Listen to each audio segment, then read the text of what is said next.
From every corner of the earth sits glorious architecture. Magnificent structures that allegedly have no connection, yet very similar designs. This style of architecture, riddled with elegance and purpose, can be found in your neighborhood or in the middle of nowhere. And when you walk in, you are overwhelmed with a vibrant feeling of serenity, a feeling that modern-day architecture does not provide.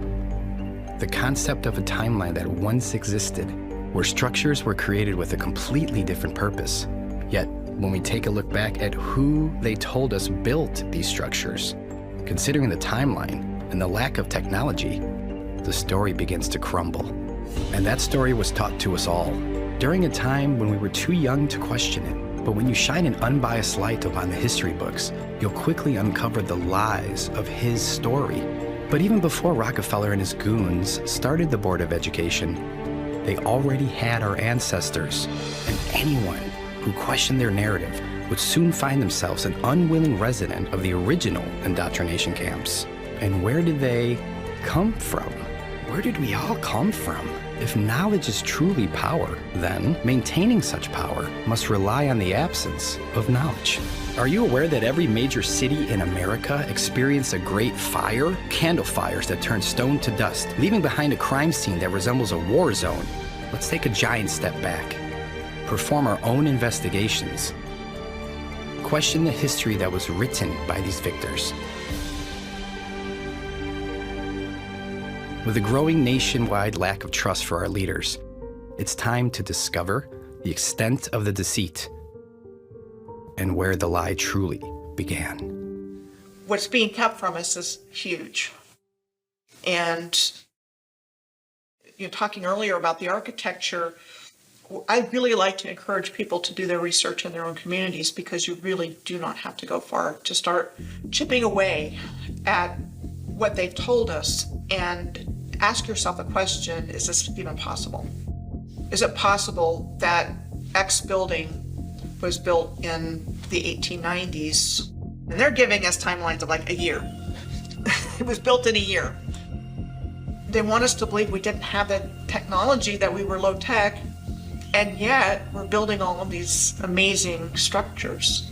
This disparity between what the narrative says and what's actually there. You have places, cities in America that look as though they were constructed in medieval Europe, when nothing was here and people showed up and just got started building, from what we're told. One would assume that they would build with the means that were available to them. Wood, nails if they were lucky. What we get is this narrative that people were showing up and really making do with what they had. What we learn about in school is there was nothing here. This land was free for the taking. The only inhabitants were wild Indians, and we built everything here. Everything you see in this country, in North America, because we're talking about Canada too, was built by us. After we got here, nothing here. They had to change the narrative. They had to destroy the evidence. They had to come up with an explanation for who built this, why they built it, when they built it.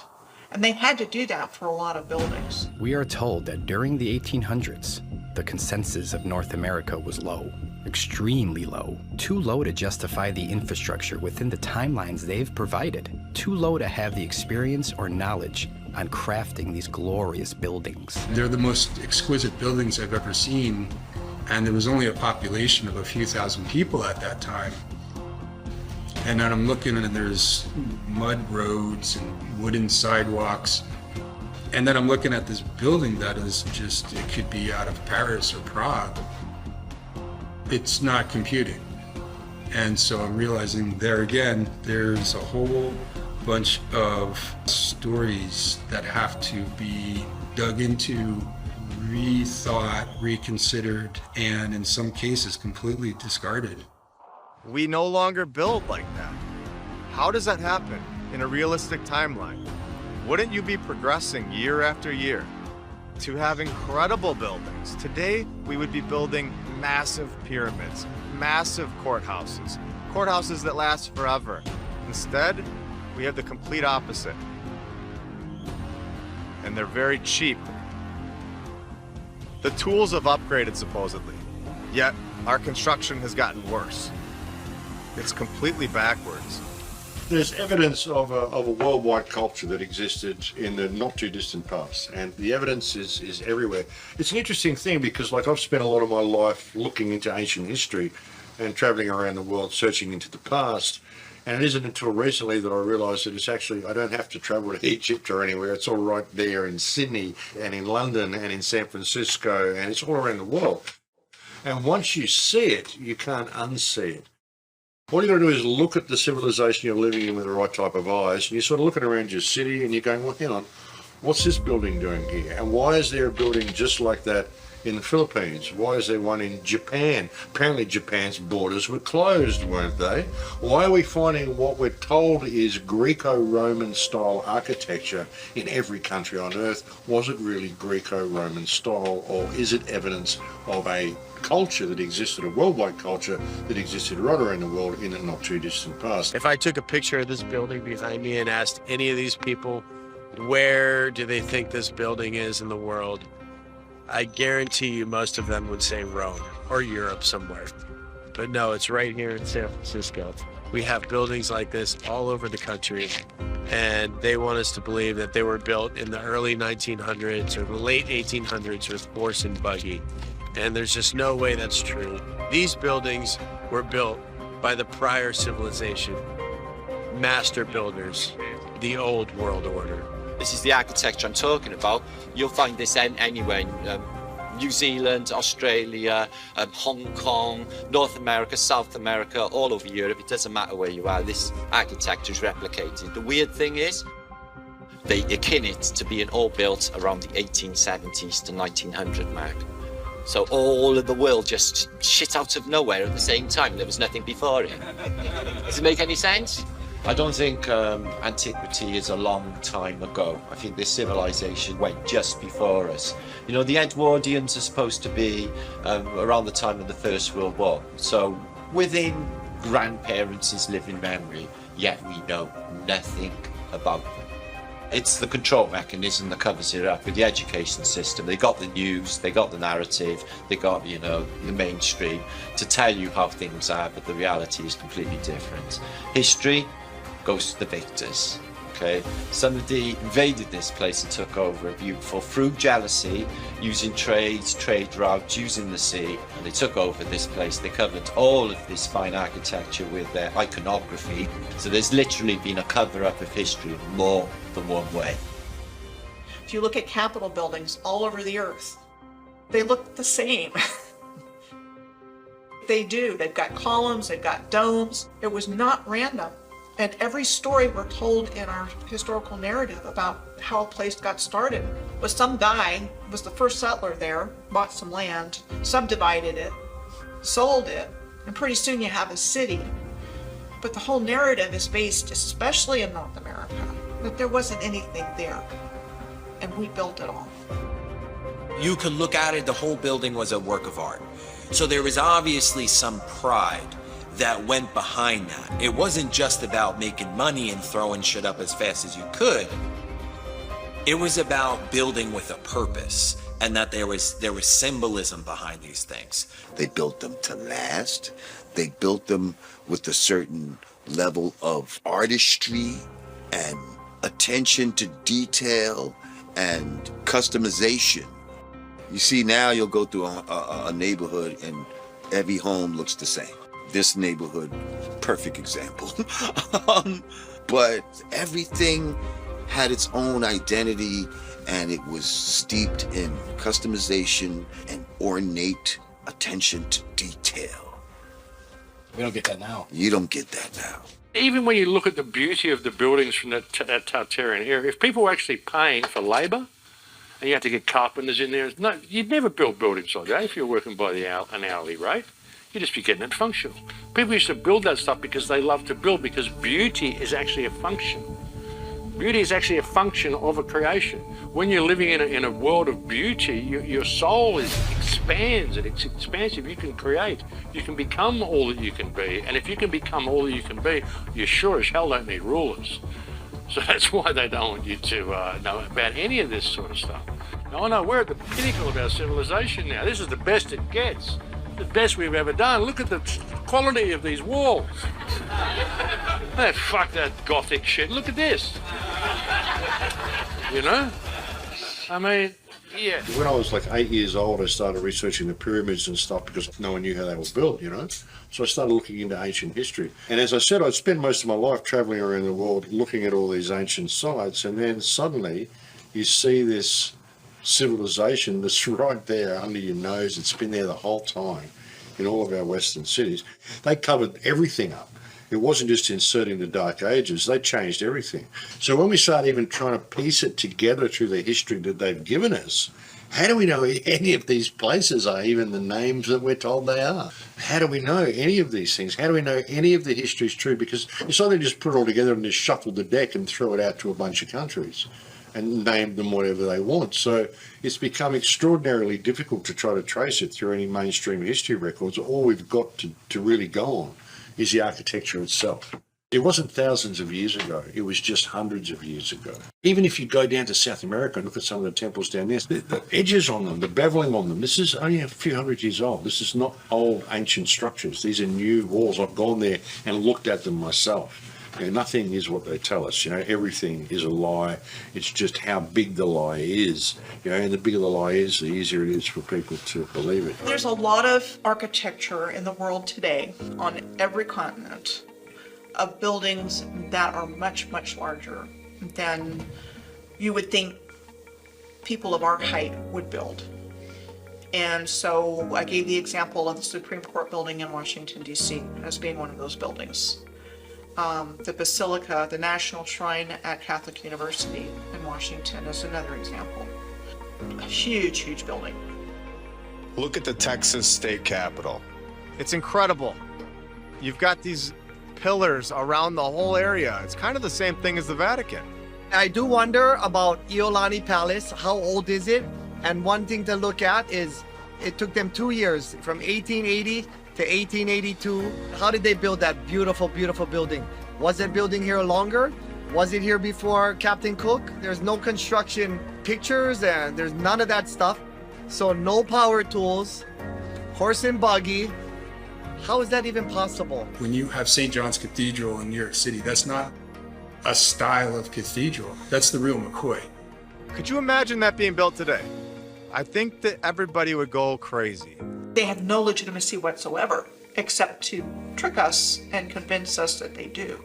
And that's how they've managed to get away with this. So they could insert themselves in and set themselves up as overlords.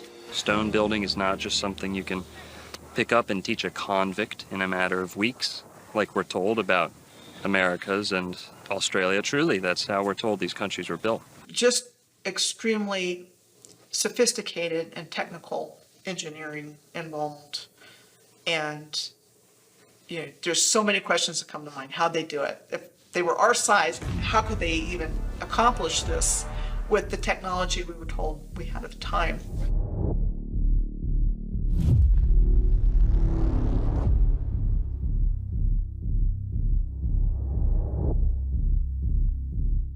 You'll find many of the banks, post offices, government centers, especially 100 years ago, were facilitated in these large, glorious stone structures. So, number one, the rulers wanted the stronger, more durable, more imposing structures for themselves. That sends a message to the people you're ruling over. We're going to play a little game here with two alternatives, right? And you or I, whoever the person deciding between these two is, I'd like for you to pretend you're a world leader. You're not a good one. You're evil and you'd like to rule the people underneath your thumb. Or you're looking to maintain control over people. Bear with me and envision these two alternatives. In the first, we have the opinion, the theory, the teachings, the paradigm that man is nothing but a carnivorous monkey in outer space, floating on a rock for no reason, in the middle of nowhere by accident. And this all got kicked off 43 bajillion years ago on a Tuesday at 6 o'clock p.m. And they can determine this with their color star charts and moon dust and things like that. And going on to a long, vast existence of nothing, just surviving by instinct, on par with an animal. Justification for any morals, ethics, no real pursuit of true happiness, no pursuit of harmony and understanding here on the earth. And this is all what we're living today. There's no spiritual accountability. There's no understanding of beauty. Well, on the other alternative, on this side, we have a purposeful creation, a purposeful design to not only the human being, but the entire earth, the laws of nature. No theories, only laws ingrained into existence, woven into the fabric of reality by the designer, the creator, not in a linear sense, not, back then, this many years ago or that. It doesn't work that way. This is the fabric of what we live in. There is a value placed on beauty. Why? Because God has a beautiful creation. In order to return the favor, mankind has an impulse to create beautiful things. In recent times, this has been robbed from us, but nonetheless, it's in the soul of every human being to not only value beauty, to seek it out, to place a high, high emphasis on it. This is how the ancients maintained their ways of life. Geometric, proportional laws of beauty.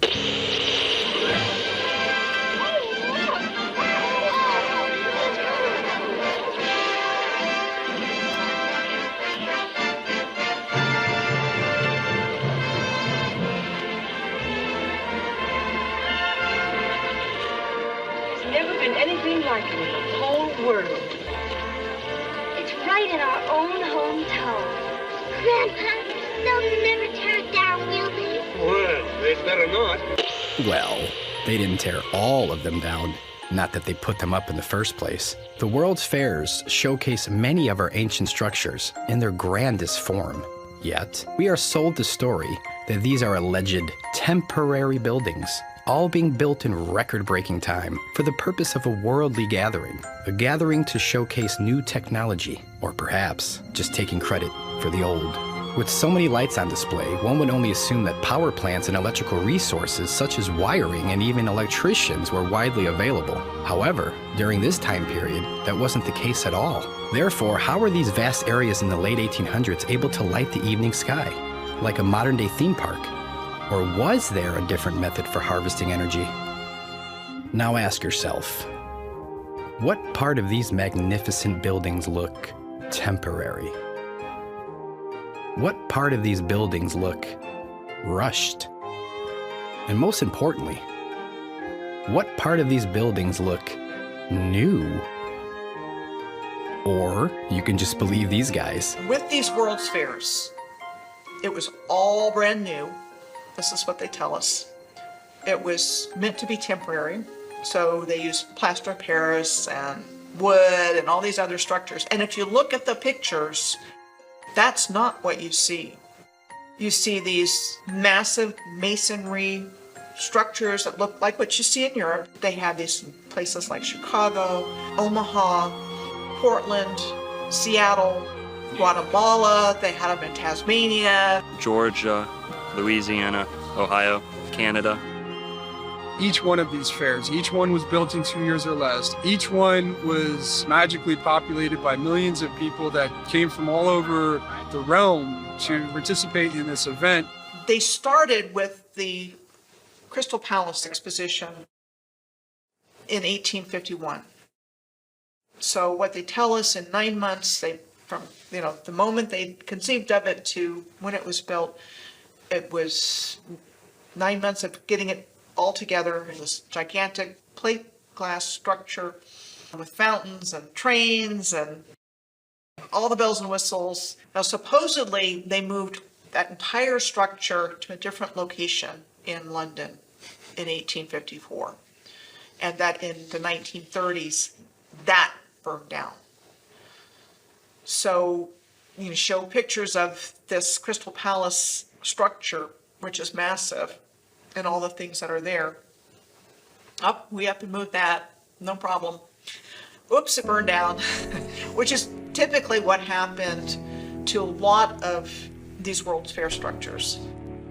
If you could erase it from history, people don't see it as a potential future. And I think that in itself is, for me, the moral of hiding history, about hiding the old world. It just doesn't make logical sense to me to build something so grand and then just destroy it. Really, those was an excuse to take existing infrastructure, build some little bullshit around it, and then when you're finished with your so-called fair, it gives you an excuse to tear everything down and nobody questions you. They might have built a couple of these buildings, and you can actually tell the buildings that they built because they look like dog shit. Now, we have buildings that can hold 10,000 people, huge, giant buildings that look like they were made for a larger race of people. Where they say they built it in 2 years, 600 acres, which is, I think, something like 27 million square feet. It's absolutely insane, the amount of architecture they say they built in 2 years. As an architect and somebody who's been building my entire life, designing houses and buildings for 20 years or so, the time frames that they allow for just the planning, the idea that that could just be planned out in 2 years begs credulity. They had these ornate buildings with all kind of moving sidewalks and crazy technology. They had ill things with so many lights, electricity, when electricity was supposed to be a new thing and all of that. They had shit that was like something out of a dream, bro. Well, these are the expositions. They were fully electrified. You know, some of these examples, they're electrified before electric was a thing. You know, the first electrified city was supposed to be Buffalo. First electrified building was supposed to be J.P. Morgan's in New York, all attributed to Edison. But these things, you know, some of them 1890s, fully electric, and it would have been free energy. They didn't have massive plants to generate electricity. The first one in America was in 1876, and that was the Centennial World's Fair in Philadelphia. The one in 1901 in Buffalo was a major one. The 1904 in St. Louis was the Louisiana Purchase, and then the Lewis and Clark was in Portland the following year. If you define the word exposition, it's telling a story. It's setting the stage, the narration. So these World's Fairs were used as, this is the narrative that we want people to believe and go home with. The World Fairs served to get people with the new program. They said, trains, incubator babies, this is the new norm. Fast forwarding people into the modern industrial age. Everyone's wearing the same beaver hats. Everyone's wearing the same three-piece suit. You know, it seemed like individuality had ceased to exist. The World's Fairs served the purpose of indoctrinating. The World Columbian Exposition was one of the most superb. In Chicago, Illinois, formerly known as Chilaga, had some of the most beautiful stone masonry in the world. The area was nicknamed the White City, as each building was strategically painted bright white in an attempt to hide the inevitable aging of the structural entity. The mainstream narrative would lead you to believe that these megastructures were designed by the most educated and experienced architects. Right? The architect, you didn't have any formal training? What on earth would give you that idea? Isn't that what the website said, right? Your website. Your website said that the architect of this building has no formal training. That's... Here. I find that implausible. This is your website. We all do. That's why. I'm not sure if there were even any schools of architecture back then. How did they know how to do this then? That's what we're asking. This is not built for dinosaurs, the Field Museum. It was built for something else. It's not to show off the fake dinosaur bones. It was for something else. When you walk inside, you can see the doors are much bigger than the size we are. It's nothing like what we build today. The Museum of Science and Industry, which was the arts building, the fine arts building. And they make the argument that that was a temporary building like all the others, and the public liked it so much that they rallied to save it. So what they did is they went and rebuilt it out of granite and marble and copper and all the permanent materials that we see now. I think these are children's stories that they give us. I don't understand at all how serious-minded people can accept the story that says this building was built exactly as we see it now, but with temporary materials. And then because we liked it, it got rebuilt out of granite and marble and copper and glass. To me, that defies explanation and is much more of a fanciful tale than the idea that that building was already there and was repurposed for a fair. This one connects to the Shed Aquarium, I guarantee it, and it connects to a lot more buildings around this area. And it's not just here, it's in every single city in the world. You know we on top of water. We're on water. We on water. So we on top of water. You go in the basement, you will hit the water, hit the wall, and then sometimes when it rains, because the sewer be flooded sometimes, the water come in the basement, flood the whole basement. Oh my God. Thoughts on that? That's exactly what we're talking about. Before we leave it, press them on that. What do you got on that? Okay, so there's massive tunnel systems throughout all of these buildings everywhere in the world. Yeah. So you're telling us right now that there's tunnels. Basically, there's a basement here. This building is much bigger than we can see on the ground surface. It's a basement. It's a basement here. When the war you hit, when you go in the basement, we do rounds. What we call our rounds called the ground level, and then we got upper level. So we go downstairs to certain hallways. You will hear water hitting the walls. Wow. You have seen the tunnel systems underneath these buildings? According to the information gathered from my grandfather, who got here in Chicago in 1969. Well, before that, as far as for what we have here from the museum we're in now, from the Field Museum to the Shed Aquarium to Soldier Field, there are the pathways underneath that are all connected. It's like if you go to McCormick Place, if you go, they got the little tunnels over there too, because they be flooding over there too. Really? Yeah. So it's connected, you think? Yeah. So this whole campus, the whole campus is connected. And it's tunnels. I was told there's tunnels, you know what I'm saying? It's like the tunnels along the lake that you can go down in. And then it leads you into like a little path, but you know I heard that from somebody that he was working for 43 years. Really? Been here for 43 years. He been here for 43 years. He retired, I want to say like last week sometime. Have you ever been in them? No, sir. They won't allow access to the public. Okay. And then they only allow access to very, very few of their actual workers here. So you think that dirt in that picture downstairs, you think the dirt is actually there and we put it there to cover up this building to make it look like it's not as big as it really is? That's a good one. That's a good one. I feel like we did though. I feel like he made the picture to fake like, I feel like the building was here already. What do you tell your child when you're coming to a new location and they're asking you questions and you have no answers? You will start to create so that way you have a way to answer those questions, or your child will grow up with no answers and forever seeking. So now we're here to give answers. There you go. When they say that these buildings were temporary, what they're basically suggesting is that it's a full-scale model. That is going to be occupied by thousands and hundreds of thousands of people that are coming in and out of these fairs, where they're going to hold together through brutal winters, through hurricanes, through potential earthquakes, with hundreds and thousands of people occupying these spaces. The liability on that alone would have shut the whole endeavor down from the beginning. It wouldn't have been permitted. It's not the kind of thing that's permissible when you're talking about the building trades, when you're talking about a public facility where you're going to be bringing so many people. Now, this takes a huge infrastructure, and it takes a huge amount of people to do something like this. When you see these ridiculous construction photos where it's like popsicle sticks, clear manipulation. All right, so right here you can see they just put the scaffolding up, just like they've done in the past in the original pictures of the construction. Yeah, and they're doing it right now. How hard would it be to just make it black and white and then make it look like they're doing some construction right now? NASA's not the only company to fake a photo, guys. With a lot of these old, glorious buildings, regardless of where they are, you'll find supposed, alleged construction photos. Now, many of these will show simply scaffolding around an already constructed building. If you take an old cathedral and put scaffolding around it, and you're the first person ever to have that cathedral photographed, well, you are ripe to make a case for yourself that you may have built that to begin with, whereas you might have just been renovating that cathedral, repainting it, fixing it. Old, primitive photo manipulation techniques.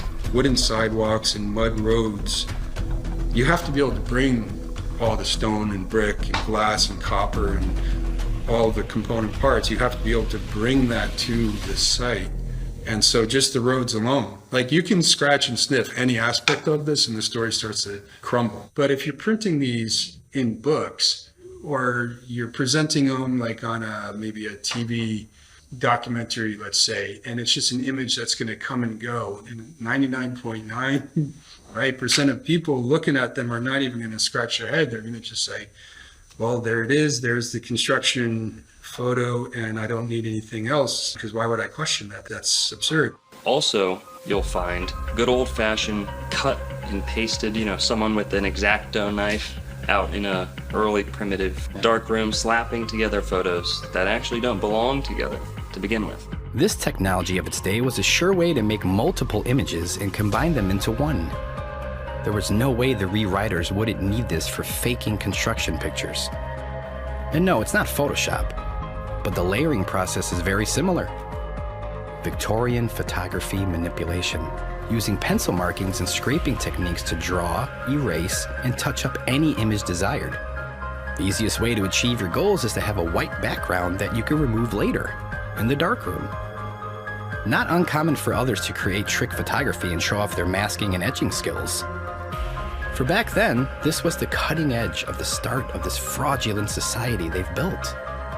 They take an already completed building and they whitewash the skies. They call it vanilla skies. They'll blotch out the sky and cut away from what they want to leave in the photo. They can cut away what was there and replace it with a gray or white vanilla colored sky. Vanilla sky, where the background is cut out and you can see the crop marks. You can zoom in and see where the edge of the building there's a little bit of a blurry edge. The sky that would have been the background has been disappeared. It's like, well, why would they do that? If you see one construction photo that's off, where they've painted in scaffolding, or they've taken out backgrounds, you have to stop. Why did they go to the extent to do this? You have to ask the question. And if you see hundreds of photos that are done this way, you have to realize this was an industrial scale effort to create a narrative. Exquisite masonry buildings were built in 1 or 2 years. These take time. I mean, you put 1 or 2 years just into the planning. Well, before that, you have the engineering piece, you have the design. You're not just getting a bunch of artists and builders together and knocking these things out. There's architects involved, so there's the design. Then there's the engineering of it. All of this takes time. These buildings are years in the making. And especially when you're crafting every single corner of it, like what we're seeing every doorknob, every cornice over a window is celebrated. And this is why the architecture is so beautiful. It's an architecture of celebration. You have to ask yourself this. Why is there such a lack of construction photos from the inside of the buildings? The outside's incredible, but the inside is built like a palace. There's such a lack of photos from the inside of these buildings, and they're incredible. When you had the Kleksinski building in Chicago that took 14 years, and then you come back and you look at the one before that, the Federal building, built in 7 years. How is that possible? They're not gonna be able to bring these things all the way up to the top, get these people that have no training, and actually create this amazing thing that lasts forever. In a timeline where they tell you they were riding around on horses and wagons, where this should not be accepted. It's just not going to happen in the amount of time that they're telling us. We know people cook the books in other areas. We know people have manipulated photos for the sake of deceiving people, just like NASA does. This isn't a new thing. It's an old thing, but it's still being done today. You find photo manipulation. Now, CGI, the techniques have developed substantially. But back then, they thought they were at the cutting edge. They didn't think that they would be caught onto.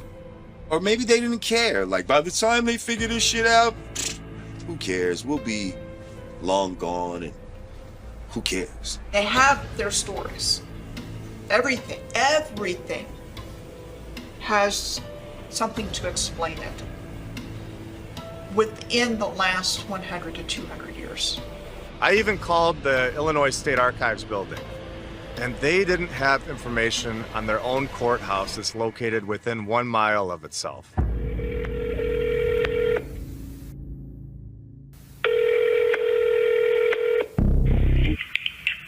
Illinois State Archives, how may I help you? Hey, I was just transferred to you because I was looking at the Supreme Court when it was built, and I was just trying to find like records on it, and it said it was saying like on their website it was saying that it was built in like a year. So I was just trying to figure out if that was true or not. I would have you tried contacting the Supreme Court? Yeah, and they sent me over to you guys. Okay. I don't know what we would have on the building itself. Let me look here. Yeah, it was saying on their website that it was the keys were given over on February 4th, 1908, but 1908 they also said that they were moving out of the old state capitol building, so I don't know, 2 months, it doesn't sound right. Yeah, that sounds kind of odd. Let's see here. I don't know if we have anything on the building itself. The stories that we've been told are basically just that. They're stories that we're repeating over and over, and we're just regurgitating what they've been telling us. You could either choose to believe it, or you could choose to research and see the truth, that these are buildings from the past civilization. I'm standing in front of the sunken ship parking garage, which is in the exact spot as the Occidental building. Now, the Occidental building was built supposedly in 1882 and was destroyed in the Great Fire. That was a giant masonry, massive 3-4 thick wall of just solid brick and stone that was somehow burned down in a fire. So this is what the modern era rolled out for us. We have the sunken ship parking garage, which is just kind of a thumb in the nose of this world that we're living in now. Yeah, salt in the wound, but I think it's just good that we remember the past and know what used to be there and the glory of the old world as it was. On a lot of these old glorious structures, you'll start seeing old cheap banners, signs just kind of get slapped on to these old glorious stone buildings. They simply don't fit together. These buildings were not intended to become money-driven establishments, and those they kept turned into such. It's funny that we never hear through the passing down of generations stories regarding any of the difficulties a nation would face building a magnitude of stone and brick palaces. Why are none of our grandparents or great-grandparents ever speaking highly of these buildings? If they were truly built in the early 1900s, do you think one of our grandparents would have been like, yeah, I was at the site and I'm so proud of building that? Or my friend, I knew somebody and he was over there building that building? Not one time. Does that sound odd?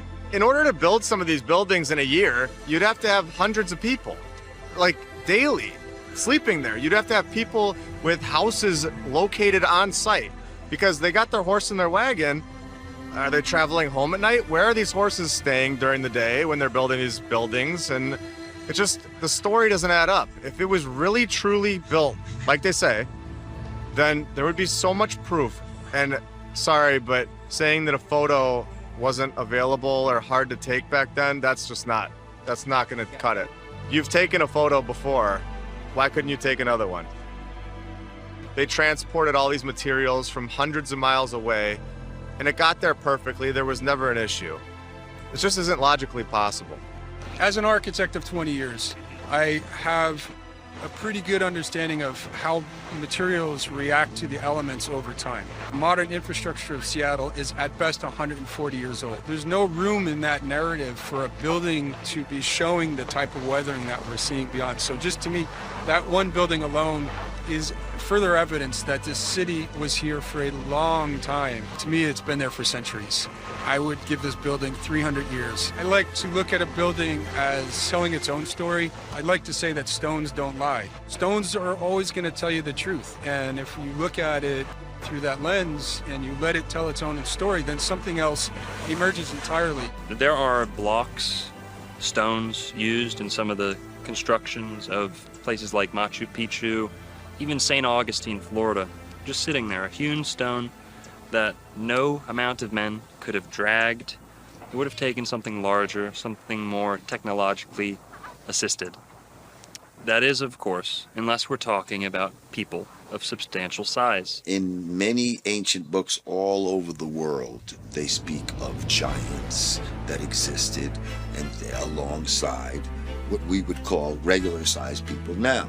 People who were larger might have had an easier time hauling, hewing, placing, arranging stones of this size that we see in the megaliths of the Americas, that we see in the megaliths of the whole world, may have been the result of giants.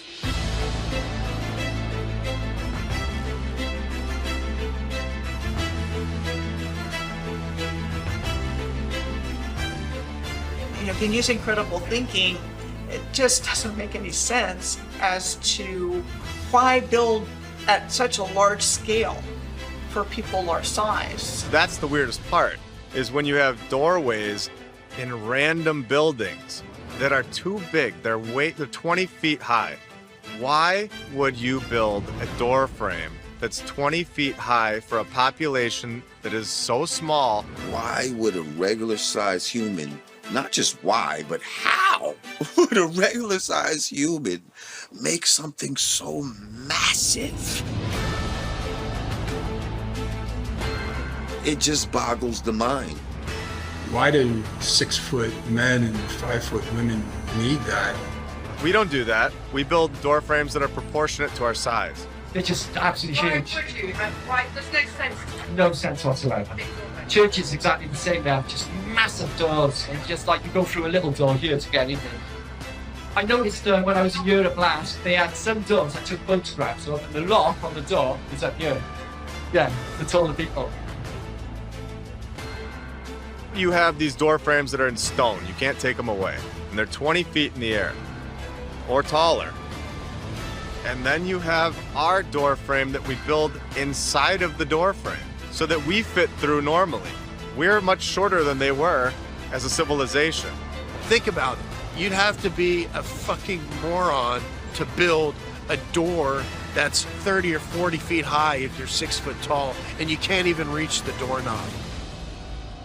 Across this plain, we find much evidence, abounding evidence of giants, not only in the major city centers of this world, but in the burial mounds and ancient ruins of the old world. And what you find around the major city centers is giant doorways.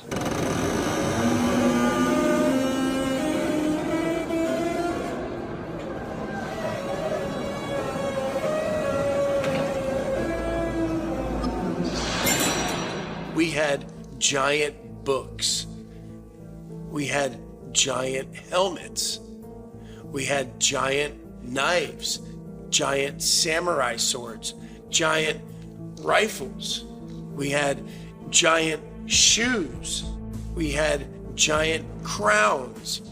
We had giant typewriters, giant bells.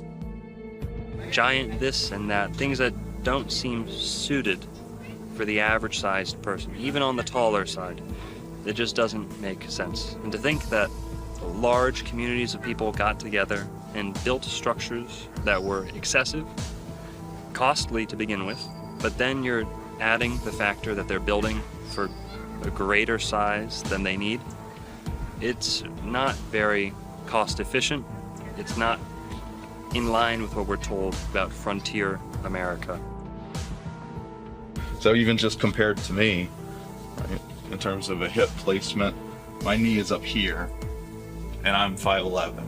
So these are really large individuals. Really large individuals. And then when you think about it, it's not even that big of a deal, really. Like, what's the big deal? There was giant people.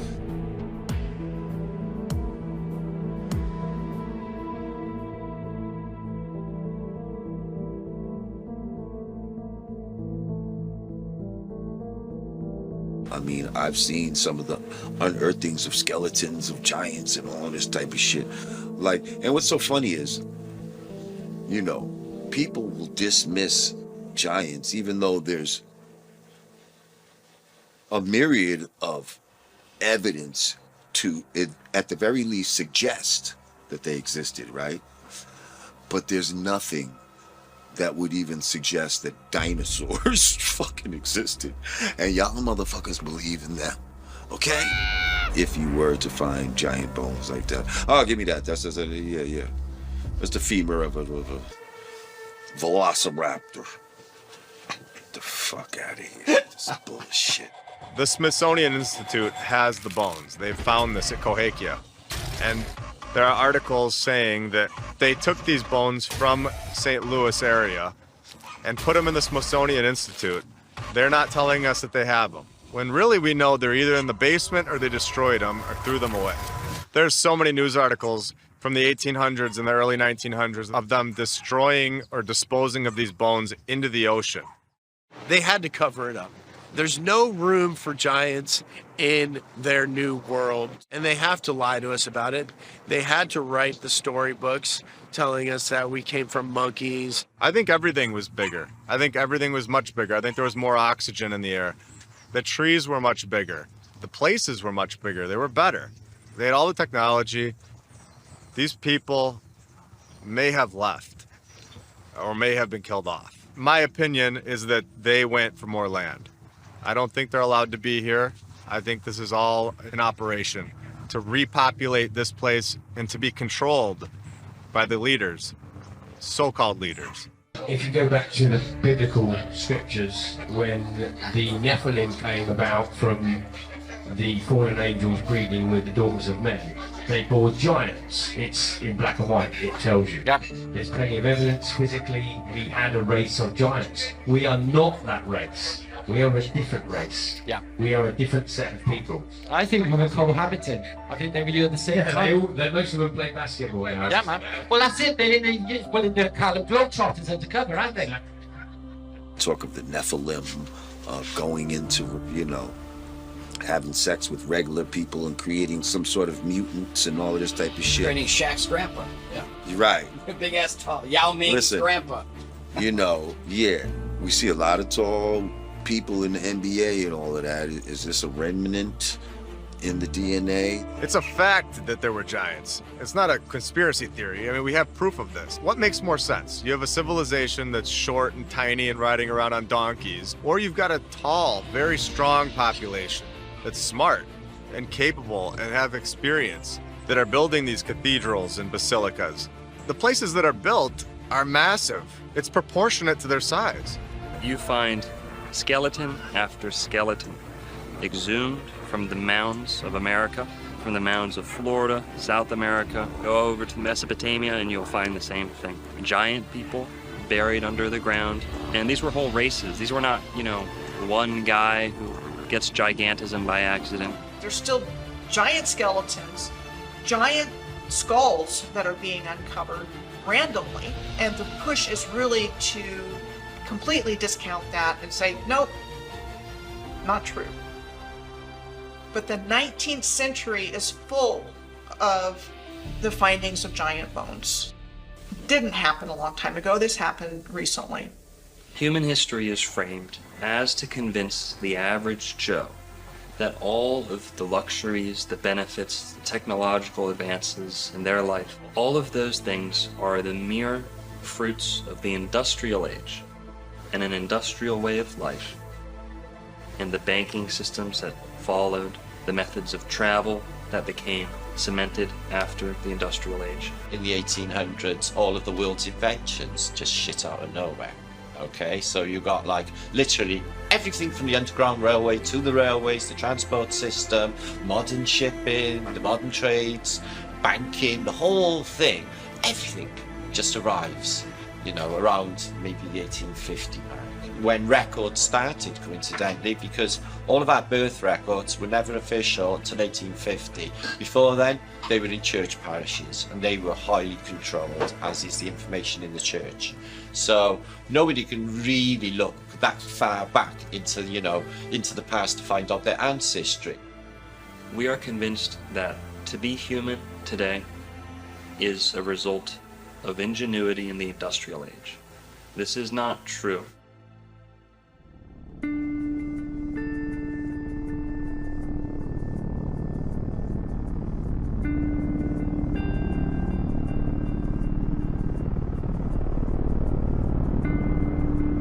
Another element of history they've conveniently helped you forget about. A luxurious form of travel that was promptly removed from our skies. Airships are the oldest form of air travel. They're the most time-tested.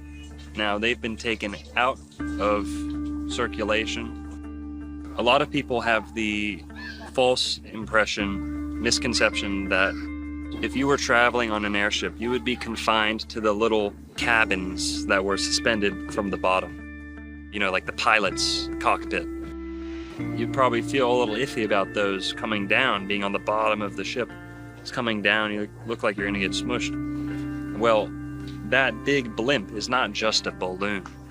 In many, many airships of the old world, you had access into that large cavity of the blimp. And there were restaurants, there were bars, there were dance halls, things like this.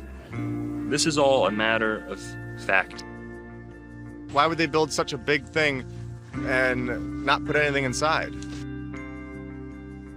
So it's basically like a cruise, but a comfortable cruise where, you know, you're not sitting in the bottom part of the airship where they normally show you on a blimp. You're sitting in the airship.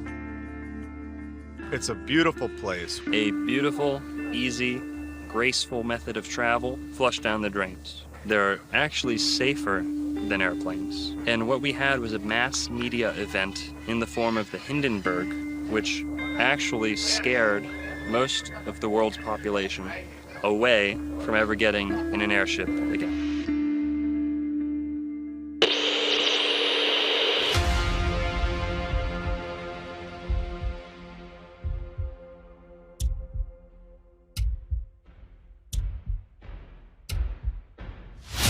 It's starting to rain again. The rain had slacked up a little bit. The back motors of the ship are just holding it just enough to keep it from... It's burst under flank. Get it started. It's fighting and it's crashing. It's rising terrible. Oh my, get out of the way, please. It's bursting into flames and it's falling on the mooring pads and all the folks between it. This is terrible. This is one of the worst catastrophes in the world. Oh, it's like 400 or 500 feet into the sky, and it's a terrific crash, ladies and gentlemen. The smoke and the flames now, and the flame is crashing to the ground, not quite to the mooring mast. All the humanity and all the fans are just screaming around it.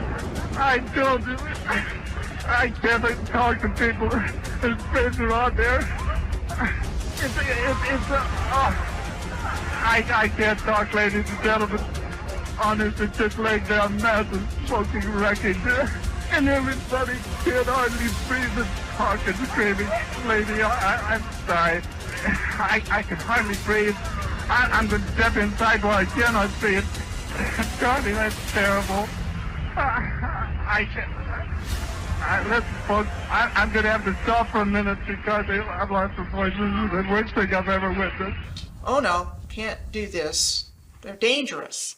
With the footage of the flaming Hindenburg, you know, falling out of the sky. Nope, no more airships. But there's a lot of evidence, shall we say, that's available to show that, yes, there were airships and they were a pre-existing technology. And one of the ways that they get rid of things is to say, like, it's unsafe, safety hazard, we can't do this anymore. And I don't want to be flying in that again because there's just fire up in the air and there's no way I would ever travel in that again. So I'd rather pick to be in an airplane. Let's stick with our helicopters and our airplanes, and we're gonna can airships. What's a more tranquil form of travel? Airship or airplane? You can't tell me that everyone isn't terrified getting up on that tarmac and taking off on an airplane. On an airplane, you're stuck. You've got 60 to 100 people stuck on this little plane. You can't travel that far with the tanks that they have. With an airship, you can travel very far, and you can travel with a lot of people. You could take mass amounts of people to these other lands that are much further than we could ever imagine. The airships of Germany were touching down in Opelika, Florida for years. And Glenn Curtis, the man who opened up that Opelika airport, is a man embroiled in scandal So if anyone's telling lies here, it's those guys. Glenn Curtis was nicknamed fastest man alive for breaking top speed records on a motorcycle using gas engines. And he helped push gas as superior to steam and other techniques. He started slapping gas engines on airships too, and he helped get them off of other methods. Then he did the same thing with airplanes in direct competition with the Wright brothers. He tried to steal the Wright brothers' patents with the help of the Smithsonian. Towards the end, they started filling them with dirtier gas, trying to get them to be gas propelled. That was not the case. Many of these were steam. In some instances, just like a submarine. They can try and hide this from us a little bit, but you, the viewer, can go and look this up for yourself. The blimps were a lot more sophisticated than we're told. And going back to the comparison between airplane and blimp, they can literally and metaphorically bottleneck the costs of travel by only allowing so many people on to this tiny little tube that's traveling so fast, so dangerous. Oh, let this go by. Speaking of modern day airplanes, You can only fit maybe a couple hundred onto an airplane when you could fit a couple thousand onto an airship. Number one, it's graceful, but number two, you can fit way more people. You can have way more facilities on that. It's like almost like a traveling city. So the airships provided something that airplanes don't. They were safer in terms of the speed of travel, the danger of landing somewhere you're not supposed to. To think, if your fear of flying is caused by open waters, in the case of an emergency, you would now have a way to safely dock on a boat. And a fear of landing could be comforted by a slow docking airship. Things like the Eiffel Tower, which we were told was built for a World's Fair, but there's Eiffel Towers everywhere. This will give you an opportunity for a balloon to come in to your city and moor up, and you get straight out, and it delivers you to the place where you want to be. Now, don't think this is beyond the bounds of possibility. They actually did it.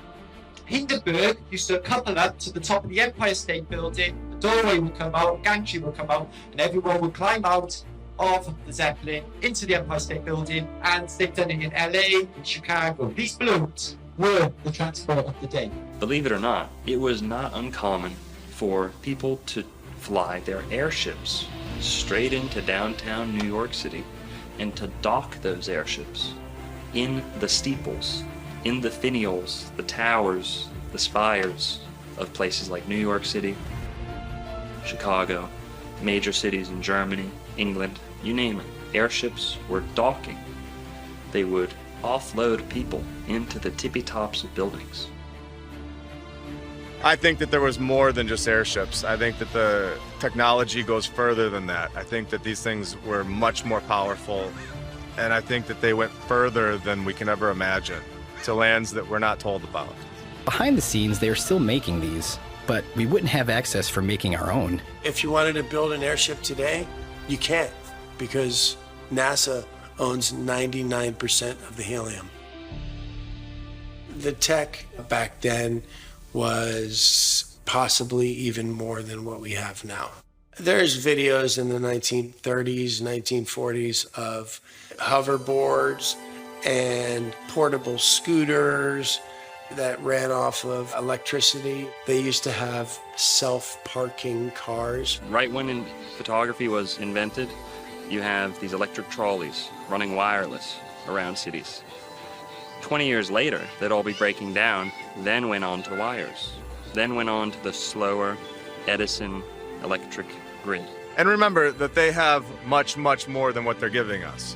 They are slowly giving us back the technology that was once here, that they found from the previous civilization. It's funny, right? Because they drop it back in doses, pretend like they're the heroes to reintroduce it. But meanwhile, that very thing that was designed to create freedom and creativity within humanity is now spun to be used for manipulation and control. But it's dropped in those doses where we just accept it, and the line gets pushed further and further and further, and people just sit back and they're just like, this is life.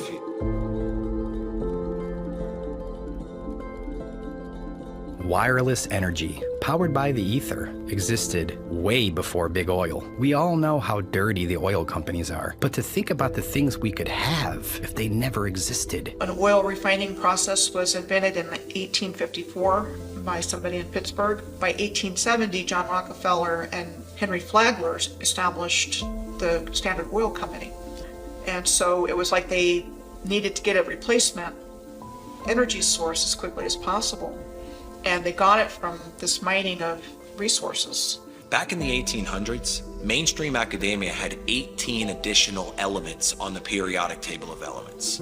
Ether being one of those, right? And somewhere along the line, when Albert Einstein came out with his theory of relativity and started doing lectures across the country and the world, that anybody that spoke about ether at that time was completely, like, their reputation was destroyed. They lost their laboratories, they lost their teaching jobs, like what we saw in 2020.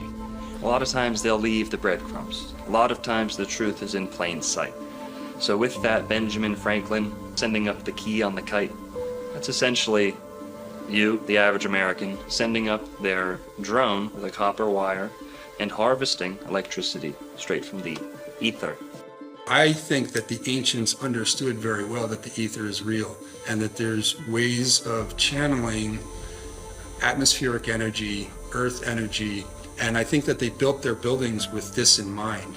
If we had access to free energy, I mean, imagine if you could just walk into the forest anywhere you want, and you could just put up a little device and a resonator, and you could build yourself a castle and just do it, levitate stones, and just create a kingdom. Well, that's not very good for Joe Biden. How's he going to tax you? And how's FEMA going to work with you in that situation? And how, that's why it's so dangerous to them. That doesn't work when you're introducing an electric system that is dependent upon a power source, a bunch of wires, meters, and your output that you're having to pay for, where you become dependent on a system of scarcity. This old way of doing things was based upon a system of abundance and plenty, because there's no end of the energy that's all around us all the time. There's another way of doing things. We don't have to live in this way of constant crisis because of constant scarcity.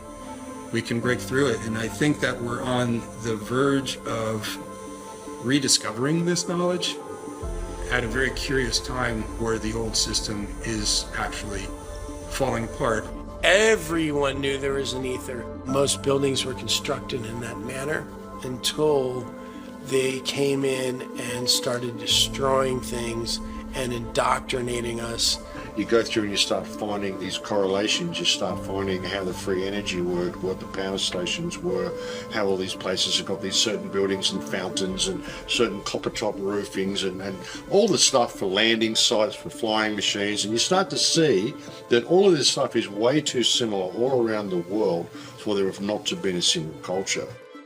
Many times these towers held old world technologies, such as bells, which would send out resonant frequencies into the community beyond. So many photos of bells being rounded up all over Europe. We're living in a time where we're waking up to what we so recently had.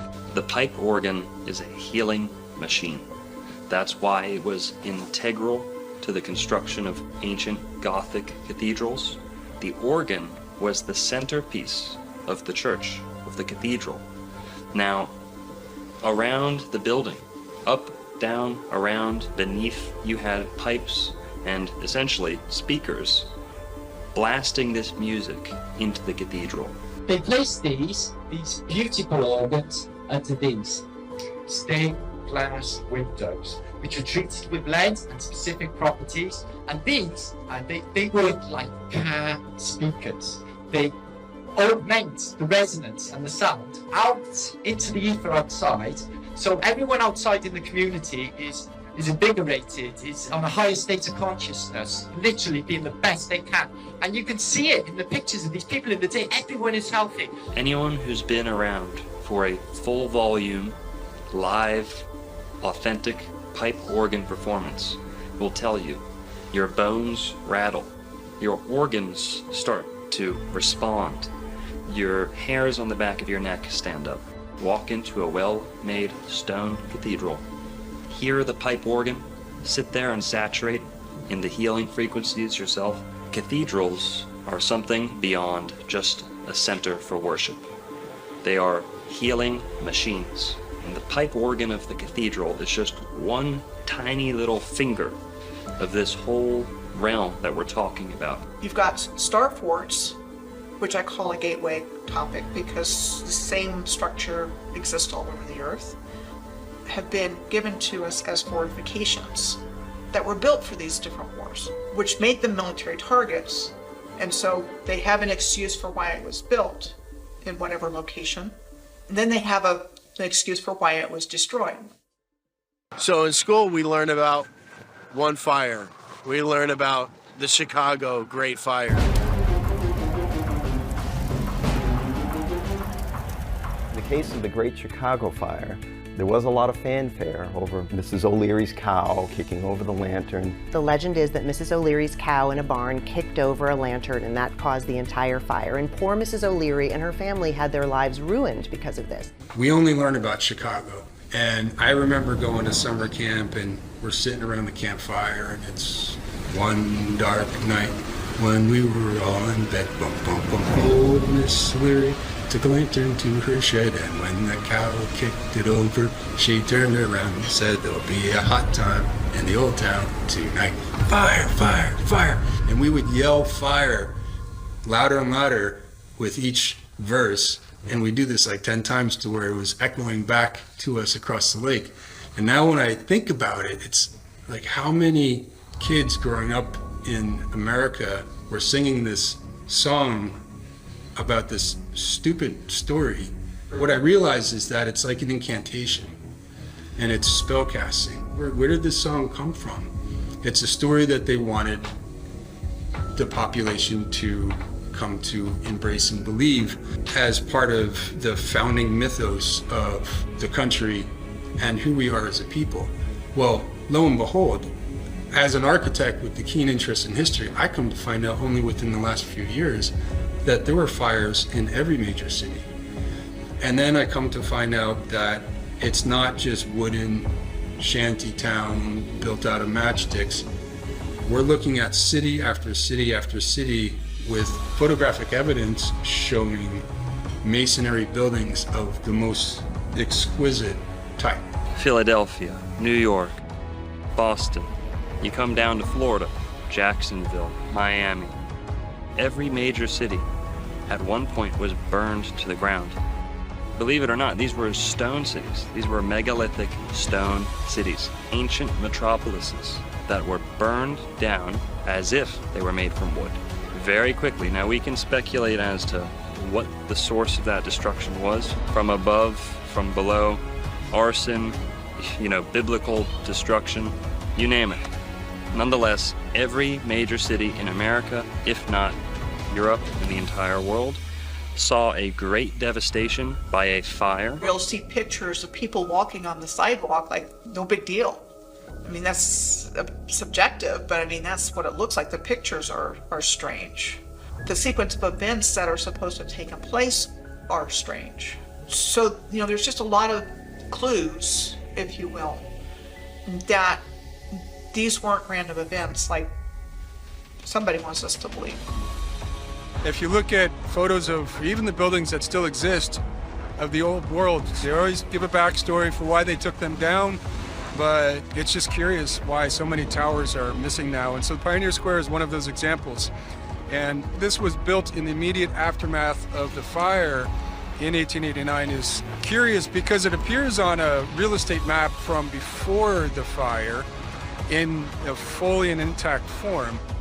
In order for stone to burn down, it has to reach 2,000 degrees Fahrenheit. House fire reaches the temperature of 1,000 degrees. That's half. It's impossible for any stone building to be burning down.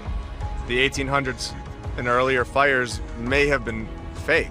They try to explain away multiple buildings with fire stories and multiple courthouses built on the same site in just a year with the same architect, and they're just demolishing these buildings. This is exactly why My fireplace right here is made of brick and stone because it doesn't melt.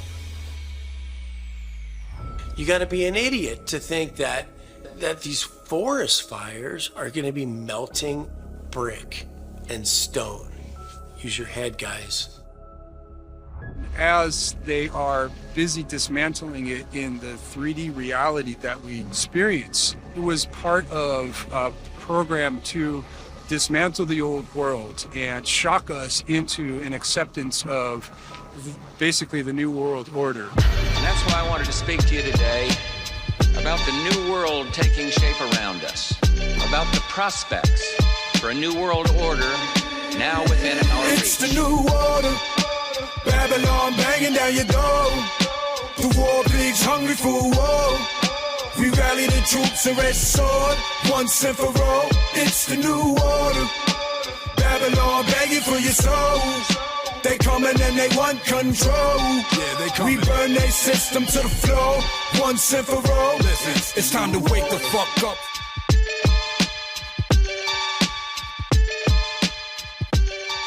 So you had what I would call the reset of history according to a very specific narrative. I mean, it didn't change very much.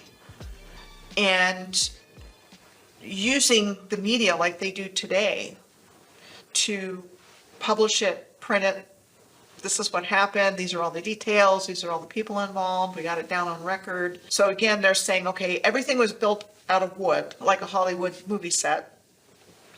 Didn't hold up, it caught fire. So we came in and we built all of these beautiful structures to make sure they wouldn't burn down again. And that is told repeatedly. You look at any major city, they suffered this same fate.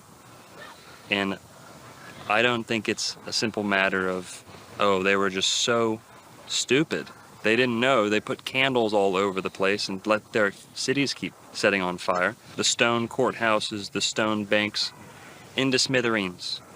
Now in Jacksonville, we actually had a fire where there are first-hand accounts of people who were escaping the fire, and once they thought they had escaped to a safe distance, were watching the fire, because that's what people used to do back then. It wasn't much of a fire department. They just said, well, it's burning, just time to take photos and watch.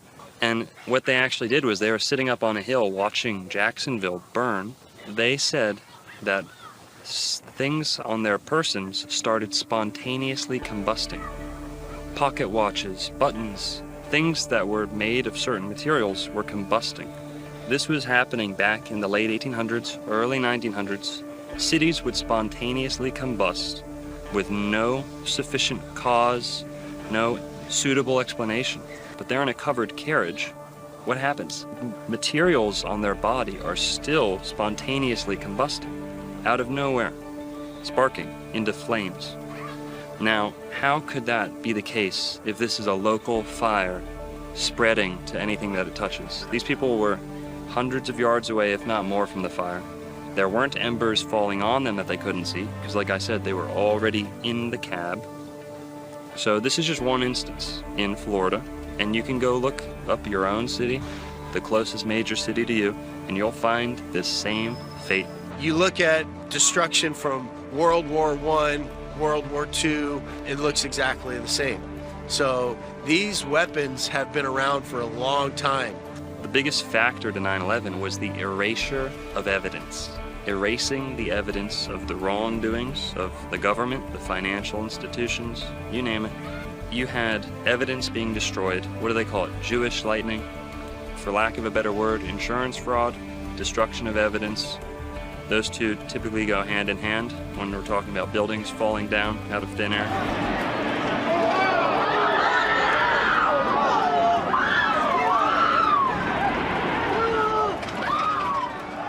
Seattle burned down, the downtown.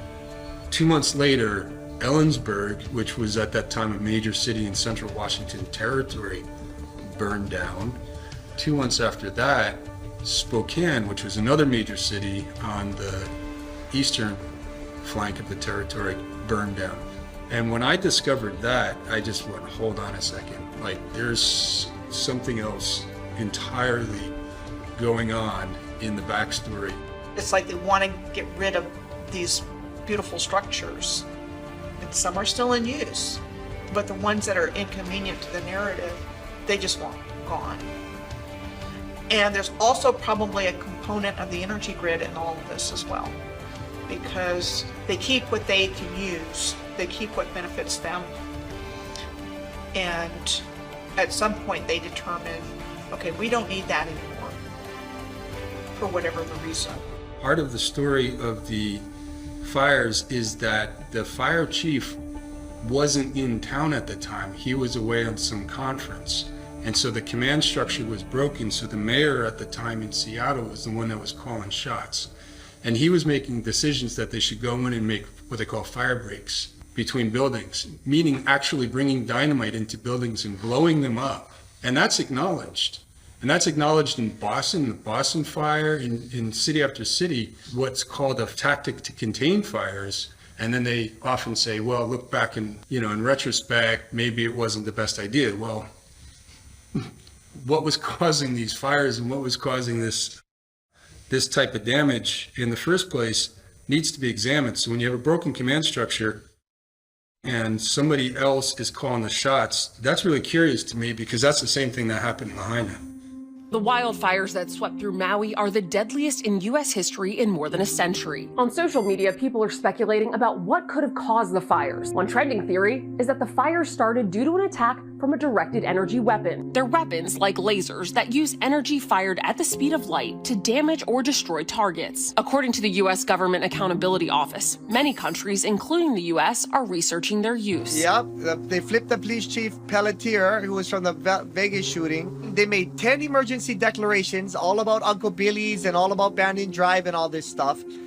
And to believe it or not, the Sunshine Law, where they removed the Sunshine Law or suspended it, it wasn't in these 10 proclamations that they really promoted and really blew up all over the news. It wasn't in any of them. It was in this quiet little Affordable Housing Act on the side. Truly, it does look like only the places they wanted.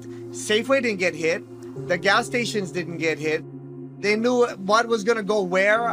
It's either they did it from the top with the laser energy weapon, like others say, or it came from the bottom. But one thing was crazy is that over 24 hours later, they were still letting the fire burn. The fire was blowing so fast, the wind, it said it moved 1 mile in 10 seconds.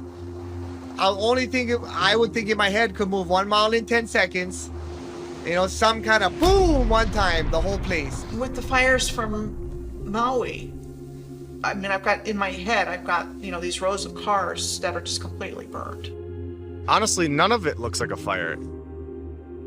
It looks like it's been destroyed with like some weapon or something from an angle. Just completely destroyed by a direct energy weapon. Just buildings sliced in half. You have melted cars, you have melted everything. I mean, it just completely looks like a war zone. Send a laser from a directed energy weapon against the community and then step back and say, oh, that was natural, or too bad, so sad. And all those people are left homeless and they don't get any help. And people aren't being allowed to get out of there. When it's happening, they're jumping in the water and poof, and everything looks like, cars are burned out.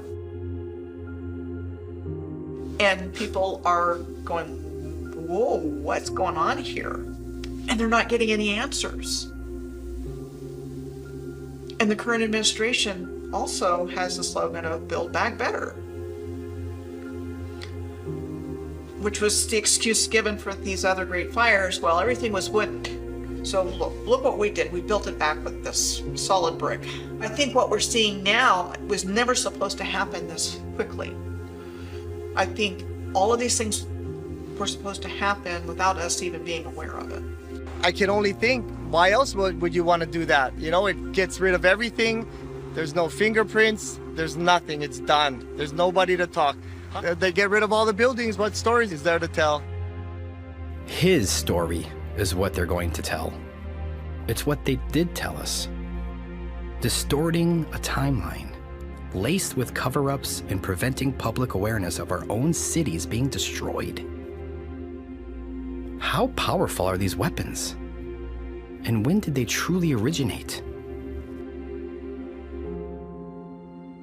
So this frog should have turned to ash.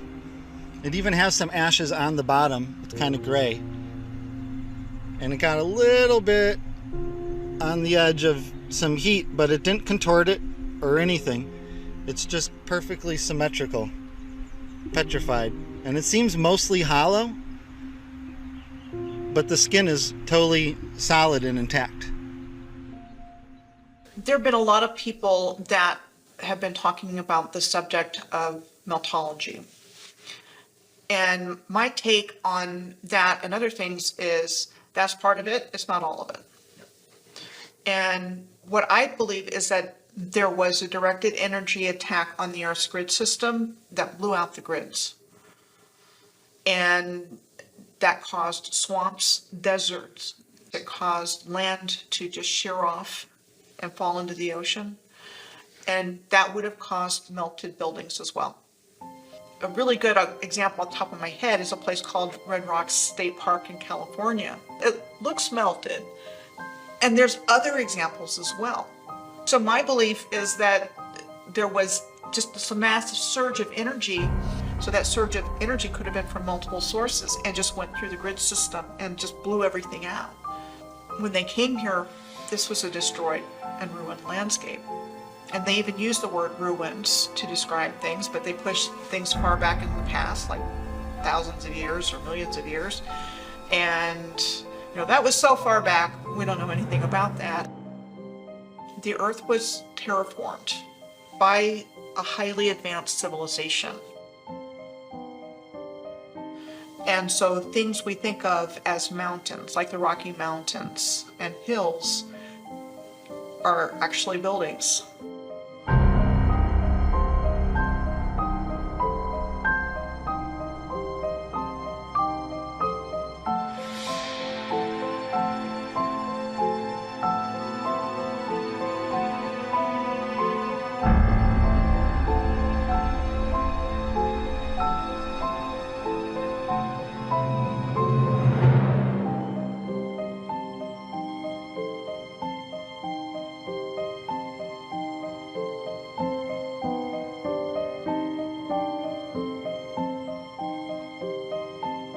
When you look at the city of San Francisco in the early 1870s, and not a soul around, vast emptiness with a fully intact city, and nothing's out of place except that there's no people. And so what it looks like to me is they went into a city that was already there.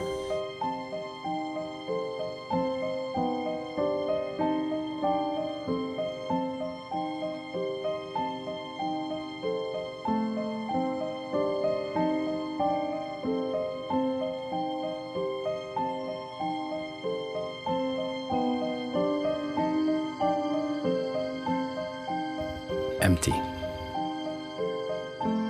Nobody around. So odd.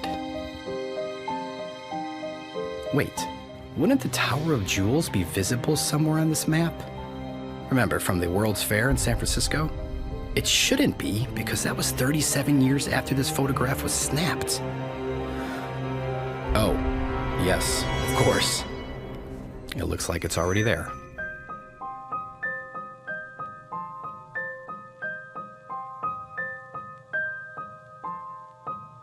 With the World Fairs, it does seem that the purpose of them was to provide us with a new narrative and bring the population to them, just overwhelm them with this fantastical realm that they were now going to internalize and then burn it down in almost like a ritualistic fashion to sear this into the consciousness of the people.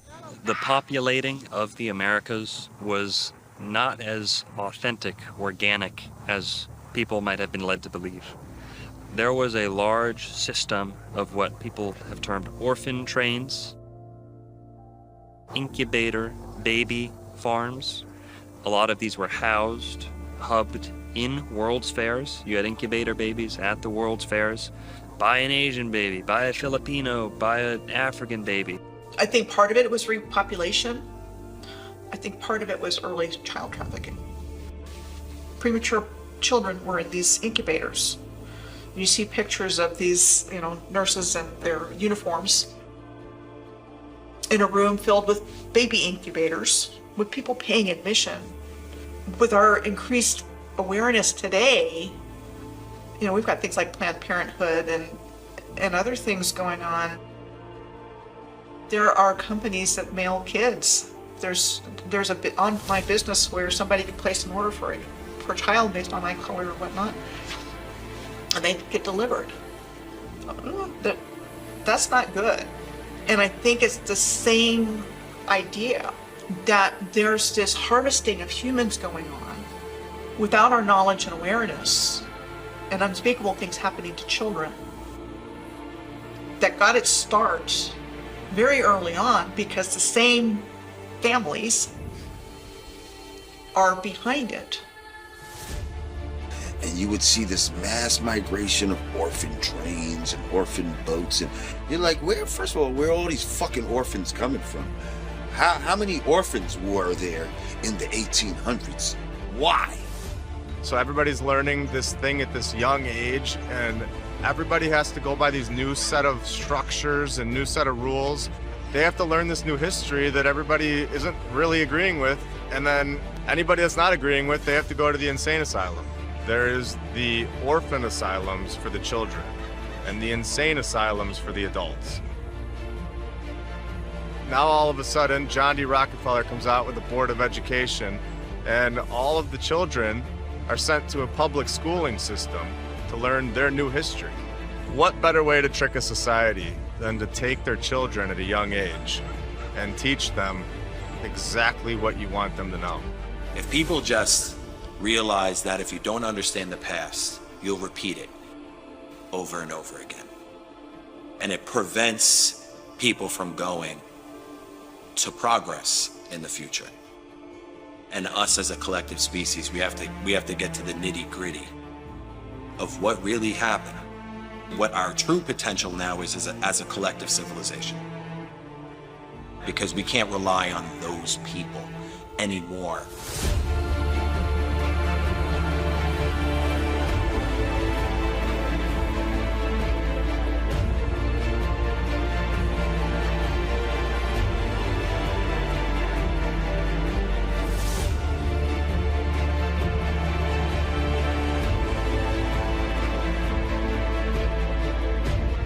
How does any of us know? And I would ask my father this all the time. I would say, Dad, how do you know you have a great grandpa? How do you know? None of us know. It's the truth, those are things. And, people can sit there and say, you guys are off your rockers talking about this stuff. But I mean, look who we're accepting the official story from. All I've ever known my whole life is that we don't know how we got here. And we don't know why, we don't know when. If Americans are sitting there one day and say, I don't know how I got here, I don't know why, and I don't know when, well, then you've been reset.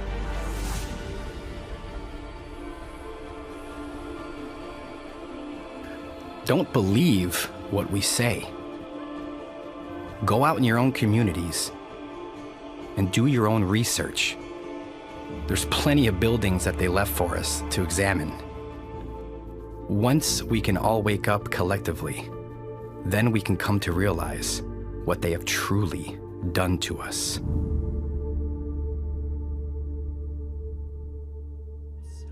Shout out Hibbler Productions. Check this old world order stuff out. Here you go. A true gem. Firm Fam 2024. Sift through the lies of indoctrination. Ancient civilization laid to wasting.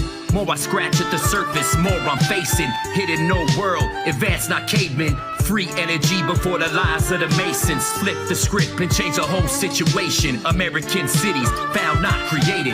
The tech of the giants, colossal creation. What lies had they hid from us in plain sight? The power of the ethos to feed them free light. Structures weren't built by horse and buggies. Huge slabs of stone, masterful, not ugly. Old photos show marvels that's been there. Miles from quarries, not anywhere near there. Research the old world right now, I declare we taking back our world from those who feed fear. Yo, it's that old world order, the new world slaughter. Don't drink the water, raise sons and daughters. Teach them the truth, blessed from the Father, and rip the chains right off us. Yo, it's that old world order, the new world slaughter. Don't drink the water, raise sons and daughters. Teach them the truth, blessed from the Father, and rip the chains right off us. This is the age of Tartaria, massive mud floods and real history, not the Chronicles of Narnia, where the Tesla get his coil. Sustained energy, not the Rockefeller's oil. Who writes history?